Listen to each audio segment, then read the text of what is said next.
कुछ समय पहले दो राज्यों के बीच युद्ध छिड़ गया। बड़ा राज्य बहुत शक्तिशाली था, जबकि छोटा राज्य बहुत कमजोर था। छोटे राज्य की हार निश्चित थी, क्योंकि उसके सैनिकों की संख्या बहुत कम थी। बड़े राज्य की सेना छोटे राज्य की सेना से लगभग 10 गुना बड़ी थी। छोटे राज्य के सेनापतियों ने युद्ध में जाने से इनकार कर दिया, क्योंकि वे अपने हार के बारे में जानते थे। वे सोच रहे थे कि इतनी छोटी सेना के साथ इतनी बड़ी सेना से युद्ध करना मूर्खता होगी।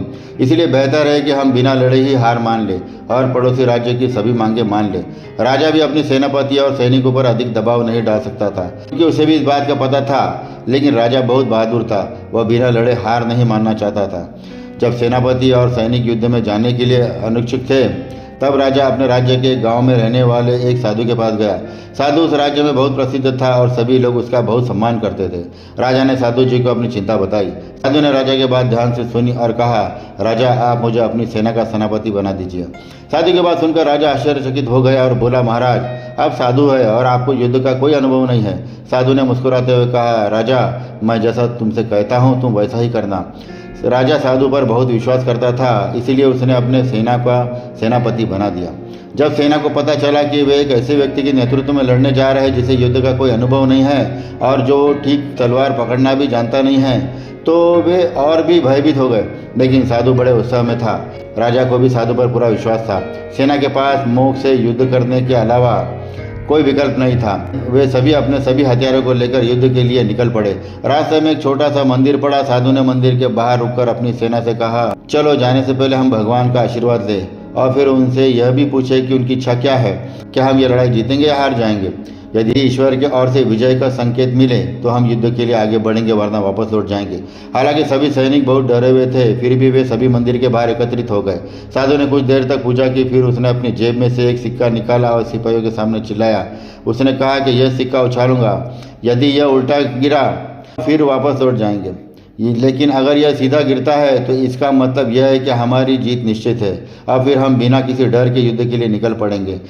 सभी सैनिक बड़ी उत्सुकता से साधु की ओर देख रहे थे। साधु ने सिक्का हवा में उछाल दिया, सिक्का जमीन पर सीधा गिरा। साधु खुशी से चिल्लाया और बोला, सारी चिंता छोड़ दो, सारा भय मिटा दो, हमारी जीत निश्चित है। अब हमें कोई हरा नहीं सकता, क्योंकि जब ऊपर वाले ने हमारी जीत का संकेत दे दिया है। सारी सेना पूर्ण उत्साह से भर गई। अब सभी के मन में जीत की आशा पक्की हो गई थी। बड़े जोश के साथ वे सीधे चले गए और दुश्मन से भिड़ गए। दोनों सेनाओं में भयंकर युद्ध हुआ। साधु की सेना का प्रत्येक सैनिक जीत की पक्की आशा से भरा हुआ था।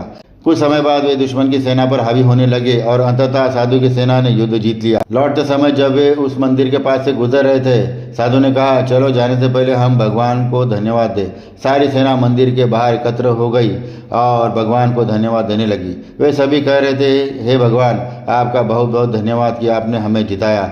यदि आपने हमारी जीत का संकेत न दिया होता तो हम हार गए होते।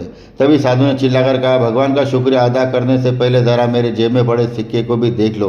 साधु ने सिक्का निकाला और सबको दिखाया। वह नकली सिक्का था जो दोनों तरफ से सीधा था, यह उल्टा नहीं गिर सकता था।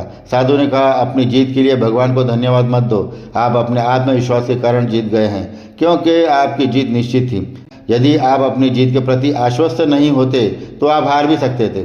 इसीलिए इस जीत का सबसे बड़ा कारण आपका दृढ़ विश्वास है कि जीत आपकी ही होगी।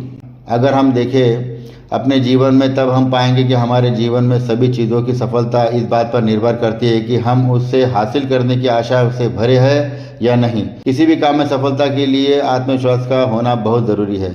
ऐसा देखा गया है कि कभी कभी सकारात्मक सोच वाले और कम क्षमता वाले लोग भी अपने आत्मविश्वास से ऐसे काम कर जाते हैं जिन्हें पूर्ण क्षमता वाले लोग अपने कम आत्मविश्वास के कारण करने में असफल हो जाते हैं। इसीलिए इस कहानी से हमें बस यही सीखने को मिलता है कि काबिल होना कोई बड़ी बात नहीं है, बल्कि उम्मीद रखना और आत्मविश्वास रखना ज़्यादा ज़रूरी है।